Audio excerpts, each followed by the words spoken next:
નમસ્કાર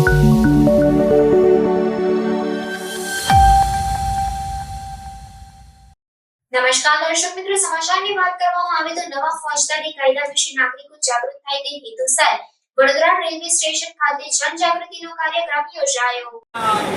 જાણકારી આપી છે એ પ્રમાણે નવા કાયદાની અંદર પ્રજાને સુરક્ષા મળી રહે, મહિલા અને બાળકોને વિશેષ સુરક્ષા મળી રહે.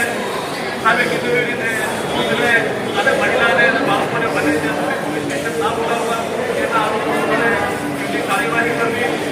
તારીખ 1 જૂન 2024ના રોજ નવા ફોજદારી કાયદા વિશે નાગરિકોને જાણકારી મળી રહે તથા નવા કાયદામાં કરવામાં આવેલ જોગવાઈઓ વિશે નાગરિકો જાગૃત થાય તે હેતુસર વડોદરા રેલવે સ્ટેશન ખાતે જનજાગૃતિનો કાર્યક્રમ યોજવામાં આવ્યો.